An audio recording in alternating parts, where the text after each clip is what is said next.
something good. And when Curry's got it, usually something good happens. Shot clock at 5. That one deflected. Jimmy caught it anyway. He'll score. And Butler will put it up and out. Bridges played the D. And Bridges threw it away. Curry, 3 to close it. Got it! Hello, everybody.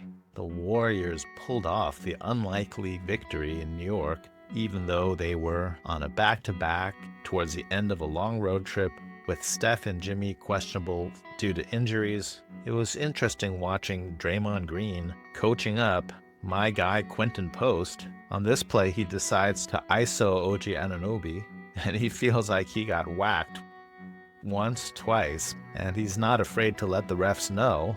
OG goes right back at Quinten. Draymond seems to have OG under control, and all he needs is for Post to just stay vertical and prevent the straight line drive to the basket. But instead, Post wants revenge, and he swipes down on OG and gets called for the foul. This poor guy is completely incensed. On Quinten's side, he cannot believe the instant double standard, and he is absolutely losing his poffertures. On Draymond's side, he puts his arms up to Post and says, just stay vertical, man. So first Draymond intercepts Post before he attacks the referee. Post is still fuming, and while Draymond tells him that he did not need to swipe down, and you can lip read Post saying, why though? Jimmy Butler coming in to be a second voice of reason. This is quite a sulky look from my guy Post. So then Quinten, lining up the free throw line, has time to digest and cool off, and he says, yeah, okay, Draymond's got a point. All right. Good. Stay coachable, young man. Really keen observers can see Steph and Santos calling the next play. Yes, he is tapping his head and calling head tap. As it turns out, there was no time for head tap because Santos just checked into the game, and no one on the Knicks agreed on who's supposed to be guarding him. And Draymond sees all, and he just whips an early pass. Santos is faded to make this open three. But it's pretty funny watching Josh Hart through this whole play.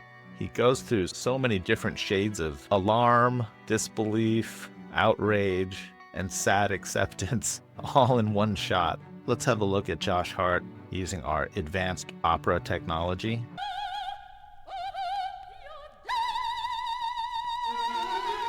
The Warriors' defensive scheme has Quinten Post wandering the paint as a goalie, so if Josh Hart gets past Draymond, then Quinten Post is right behind him as a second line of defense. Moody did a nice job on Brunson all night. Brunson gets the quick screen from OG in order to force Santos to switch to him, which is happy to do. He did a pretty good job on Brunson too. But it's easier to do a good job on Brunson when you've got Quinten Post sitting in the paint behind you. You can see Draymond yelling and pointing to Post for him to stay at the strong side block as goalie. Post hops over so Santos can force Brunson into the help. And Brunson just kind of gives up and he throws the ball to OG. Post steps up. He does get his arms up. The Warriors have 3 men trying to block this shot, which seems excessive. They seem to have 100% confidence that OG will not pass this. Unfortunately, Josh Hart swoops in and exits right into OG's face. So now OG's out of the play. Hart is behind the play. This is already going to be a 2-on-1. Gee makes the defender come to him, and then he drops it off to Moody, who eventually puts it in the basket. Once again, Steph draws 2. QP rolls. Steph throws the relay pass to Moody. So when Moses drives, QP throws up the finger saying, make my dreams come true. And if Moses threw this lob more towards the basket, this could have been an alley-oop. But instead, he throws it at Quinten. And Quinten does a good job just reaching the pass, but he does not do a good job keeping the ball high. And when he brings it down, he exposes it to all these ground-bound players. And then also OG is flying in with a, is that a flying suplex? Whomp. So when Draymond comes back to the bench, he walks right over to QP and starts coaching him up. And he says, when Mo threw you that lob, if you bring the ball down, then you're going to get it stripped. I like how Draymond tries to walk away, but then he can't resist turning around and giving QP more advice. And even Kevin Knox gets in on the action. So here's the most memorable play of the night. Brandin Podziemski comes in, and we can use our advanced lip reading technology to see what play he's calling. He says, head tap, tap, tap, Steph and I. And just in case people miss the message, here he is tapping his head one more time and saying, stroopwafels. Sounds like some delicious Dutch pastries are waiting for us if they can just execute the play. Longtime viewers know that head tap always begins with an entry on one side, the ball swings to the other side, but the important thing is that the small is going to go into the paint and set a screen for the man at the post. If it's someone like Kuminga or KD or Andrew Wiggins or Jimmy Butler, the screen will be set on this side so that they can go across the paint and post up.